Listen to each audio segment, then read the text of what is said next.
오늘은 새로운 피조물로 살아요 라는 제목으로 말씀을 전하고자 합니다. 한국의 상담가로 유명하게 이름이 알려져 있는 분들 중에 정태기 목사님이 있습니다. 제가 오래전에 이 정태기 목사님의 상담 내용을 CD로 들은 적이 있습니다.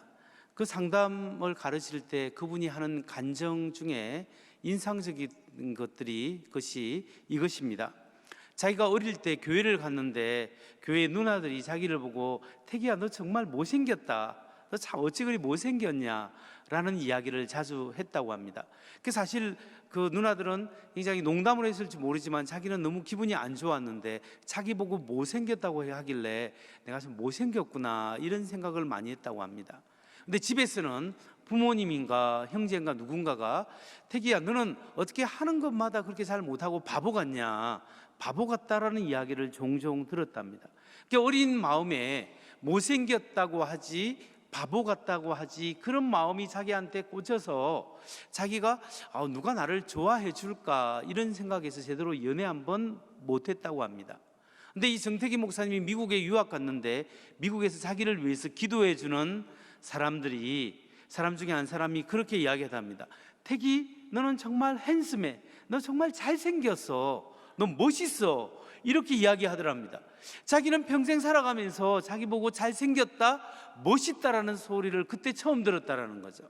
그래서 정말 그 말을 듣고 나니까 지금까지 자기가 알고 생각하고 있었던 못생겼고 잘하는 것이 없고 바보 같다라는 생각이 그것이 눈 녹듯이 맺힌 것이 이렇게 녹아내리더랍니다. 그러면서 자기가 정말 내가 이제 새롭게 자기 이미지를 생각하게 되었다라는 이야기, 간증을 하는 것을 들었습니다. 여러분, 사람에게는 어쩌면 그 말 한마디가 사람을 살리기도 하고 사람을 굉장히 어렵게 만들 수도 있습니다. 그리고 우리가 자기 자신에 대해서 나를 어떻게 생각하는가, 이것이 굉장히 중요합니다. 그렇기 때문에 자기 자신에 대해서 새로운 관점, 그리고 긍정적인 관점을 가지는 것은 굉장히 중요한 거죠. 여러분, 하나님이 우리를 향하여 새로운 관점으로 놀랍게 말씀하고 계시는 것 알고 계십니까? 하나님께서 여러분을 새롭게 말씀하시고 새롭게 선포하고 있습니다. 그것이 어디 나오냐면 오늘 우리가 읽었던 고린도후서 5장 17절 말씀입니다. 이 말씀에 보면 그런즉 누구든지 그리스도 안에 있으면 새로운 피조물이라, 이전 것은 지나갔으니 보라 새 것이 되었도다. 그런즉 누구든지 그리스도 안에 있으면 새로운 피조물이라, 이전 것은 다 지나갔으니 보라 이제 새 것이 되었다. 여러분, 우리가 하나님 앞에서 하나님께서 우리를 새로운 피조물이라고 우리를 선언하고 있는 겁니다. 이렇게 볼 때 하나님의 창조는 두 가지로 볼 수 있습니다. 하나님의 첫 번째 창조는 창세기 1장 1절에서 태초에 하나님이 천지를 창조하시니라. 이때 태초에 하나님이 천지를 창조하신다 할 때 이 창조는 무에서 아무것도 없는 데서 유로, 이 대우주를 창조하신 것으로 볼 수 있습니다. 그러니까 하나님이 태초에 천지를 창조하셨습니다. 그런데 하나님이 두 번째 창조도 있는 것 같아요. 두 번째 창조는 예수 안에서 하나님의 백성으로 예수님의 피로 새롭게 창조했다. 우리는 새로운 피조물로 만드셨다는 사실이에요. 예수 안에서 하나님이 우리를 새로운 피조물로 만드셨다, 이렇게 볼 수 있는 겁니다. 그렇기 때문에 우리는 예수님의 피로 말미암아 이 세상에 태어난 우리는 다시 한번 하나님의 은혜로 말미암아 새로운 존재로 여김을 받고 새로운 피조물이라는 사실을 우리 성경이 우리에게 선언하고 있다는 것을 꼭 기억하시기 바랍니다. 여러분, 우리가 새로운 피조물이 되었다는 것은 하나님이 우리에게 새로운 기회를 주었다, 저는 그렇게 생각합니다. 세컨드 찬스, 두 번째 기회입니다. 전에는 죄와 허물로 죽었습니다. 그러나 그리스도로 말미암아 우리를 살리셨고 하나님이 이제 새로운 사람으로 새롭게 살아갈 수 있도록 기회를 주신 거예요. 여러분, 우리는 그리스도 안에서 새 사람이 되었고 새 것이 되었음을 믿으시기 바랍니다. 하나님 앞에 옛날의 삶을 던져버리고 이제 새롭게 살아갈 수 있는 새로운 기회를 부여받은 사람이에요. 우리가 만일에 그렇다면 여기에 첫 번째로 즉각적으로 떠오르는 질문이 있습니다. 그것이 무엇일까요? 내가 새로운 존재, 새로운 피조물, 새 것이 되었다면 내가 어떻게 새로운 피조물로 살아가야 하겠는가? 새 것으로 어떻게 내가 새 사람으로 살아갈 수 있겠는가라는 질문입니다. 여러분, 첫 번째, 새 사람으로 살아가는 사람은 새로운 피조물답게 살아가야 합니다. 하나님이 나를 향하여 새 사람이 되었다라고 했기 때문에 새 사람답게 살아가야 하는 거죠. 나는 새로운 피조물입니다. 그래서 나는 하나님 앞에 새롭게 살아가는 사람입니다. 옛날 사고방식, 옛 사람의 틀을 던져버려야 합니다. 이 생각이 우리 속에 있어야 하는 거예요. 그러면 여러분, 우리가 생각해 볼 때 하나님 믿기 전에 옛 사람의 생활 방식과 새 사람의 생활 방식이 다르다는 것을 우리는 알 수 있잖아요. 그럼 먼저 우리가 생각해 봐야 할 것은 어떤 것이 과연 옛 사람의 생활 방식인가? 예수 믿지 않을 때 옛 사람의 생활 방식의 특성은 과연 무엇일까요? 그것이 바로 옛 생활 방식이 자기중심적이라는 거죠. 하나님 없이 살아가는 사람의 삶의 특징이 자기중심적이에요. 그래서 자기 욕심을 가지고, 집착을 가지고 자기 만족을 위하여 살아가는 삶의 특징으로 드러나게 되는 겁니다. 여러분, J.P. 모어랜드라는 철학 교수는 킹덤 트라이앵글이라는 책에서 하나님을 잘 모르고 하나님이 다스리지 않는 삶의 특징을 뭐라고 이야기했냐면 텅 빈 자, 공허한 자, empty self라고 했습니다. 하나님이 다스리지 않고 자기가 다스리는 삶의 특성이 뭐냐면 바로 텅 빈 자, 공허한 자다. 그게 우리 마음속에 있다라는 거예요. 그러면 이 텅 빈 자, 공허한 자는 자기 만족을 추구하게 되는데, 자기 만족을 추구하는 이 텅 빈 empty self에 세 가지 특징이 있다고 합니다. 그 첫 번째 특징은 뭐냐면 바로 개인주의적인 특징입니다. 공동체나 가족이나 다른 것도 다 중요하지만 내가 제일 중요하다. 특히 서구 사회가 이런 개인주의적인 성향이 참 많은 거죠.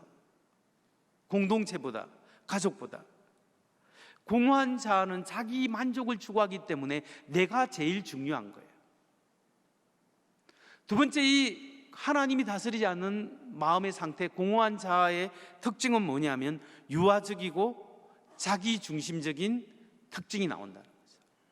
애들은요, 아주 어린 애들은 누가 뭐라 해도 자기가 울고 싶으면 울고 먹고 싶으면 먹고 막 이렇게 해서 본능적이에요. 배려할 줄 모르고 남의 입장을 생각할 수 없습니다. 그리고 이 유아적이고 이 자기중심적인 특성은 겉칠해를 중요하게 여깁니다. 속 사람이 어떠할지 간에 남에게 보여지는 포장이 중요한 거예요. 그러니까 우리가 어떨 때는 치장도 하고 화장도 하고 변장도 하잖아요.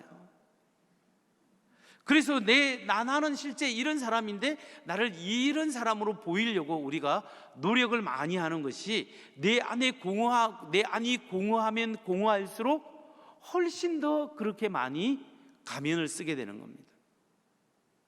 그래서 공허한 자는 개인주의적인 성향이 있고 유아기적이고 자기중심적인 특징이 있고, 세 번째, 이 텅 빈 자의 특징은 자기 도취적이고 개인적 성취에 집중하게 된다라는 사실입니다.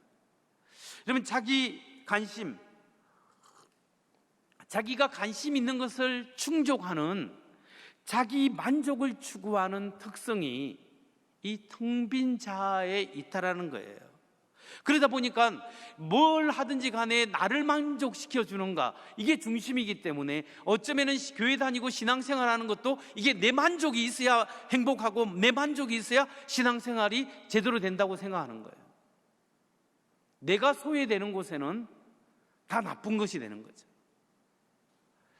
그래서 하나님과 상관없이 살아가는 삶의 특징이 뭐냐? 한마디로 말하면 자기 중심적이고 자기 만족을 추구하는데 그런 성향으로 나타나게 되는 겁니다. 그래서 자기 만족과 자기 중심적인 성향으로 살아가는 사람은 행복이라는 것, happiness. 행복이 뭐냐면 나에게 만족감을 가져다 주는 감각, 나를 만족시켜주는 즐거운 감정이 행복이에요.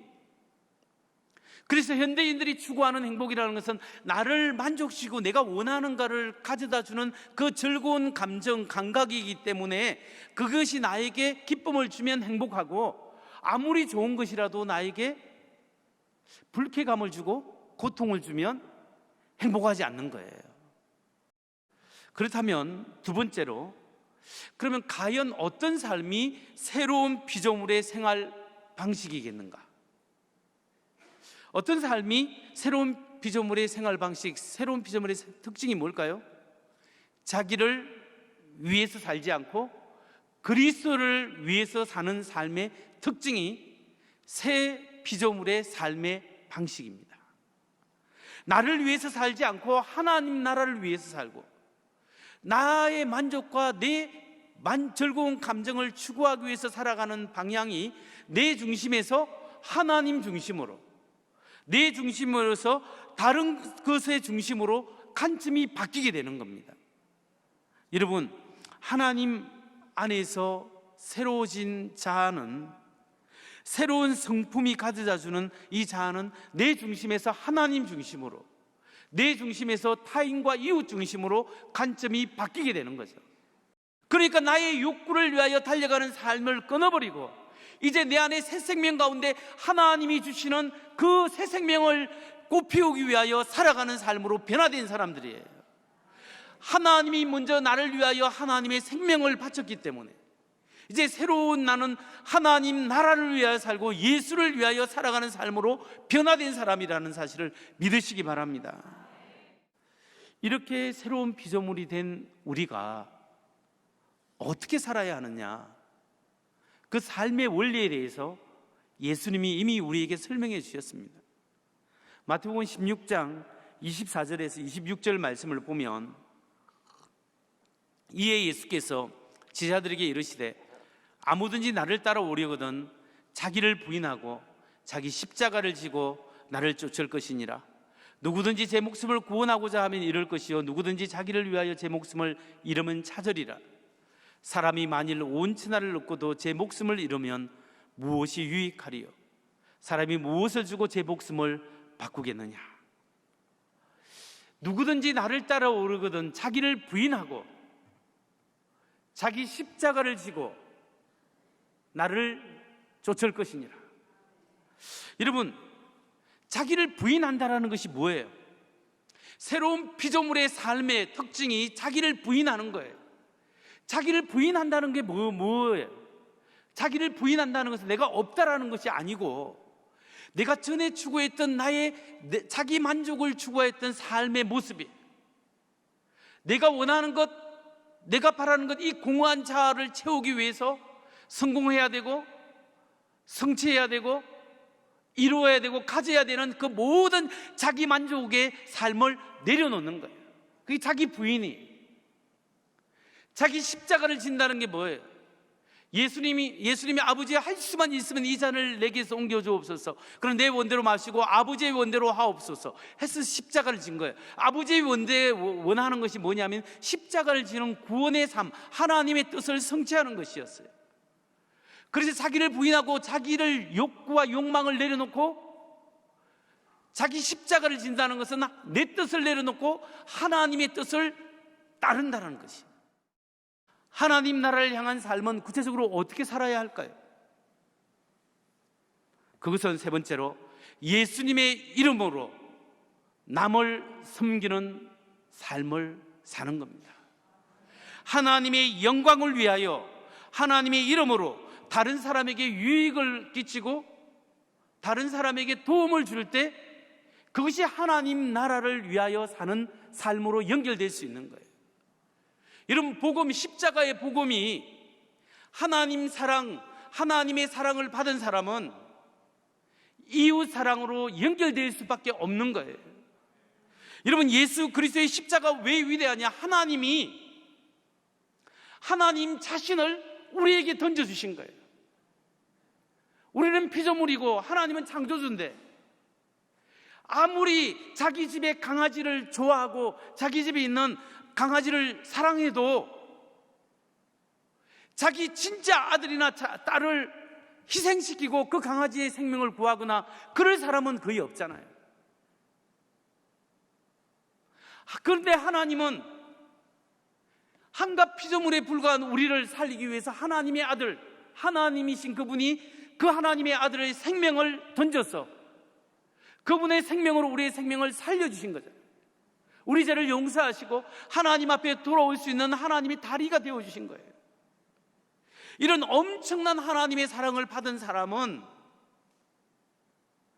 그 하나님의 이타적인 사랑을 받았기 때문에 우리가 내 만족과 내 욕구를 추구하는 삶을 눈을 들어 하나님의 은혜와 이름으로 다른 사람에게 혜택을 주고 사랑하고 섬기는 삶으로 나아가야 하는 거예요.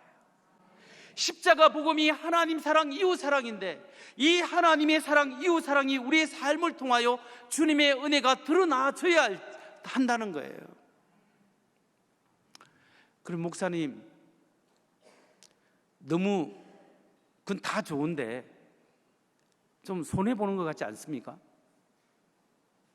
내가 내 것도 만족하고 이렇게 좀 살아야 되는데 내가 내 것이 아니라 하나님의 받은 바 은혜 때문에 하나님을 깊이 사랑하고 이웃에게 유익을 끼치기 위해서 살아간다. 근데 내가 너무 손해보는 것 같은, 내게 뭐가 남아요 그러면?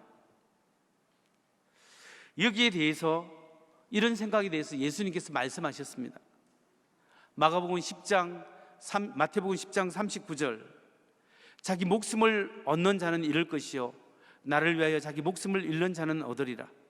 마태복음 16장 25절, 누구든지 제 목숨을 구원하고자 하면 잃을 것이요 누구든지 나를 위하여 제 목숨을 잃으면 찾으리라. 여기에 역설적 진리가 있는 겁니다. 예수님이 우리를 위하여 자기 생명을 바쳤듯이 내가 받은 하나님의 은혜와 그 사랑을 가지고 내가 이웃을 섬기고 가족을 섬기고 내 직장 생활 속에 남에게 유익을 끼치고 내 사업하는 일을 통해서 다른 사람에게 유익을 끼치려고 하는 삶을 살아가는 이것이야말로 결국은 없고 소모되는 것 같지만 하나님의 은혜 가운데 하나님 나라의 축복으로 복으로 다 남아있는 것이라는 거죠.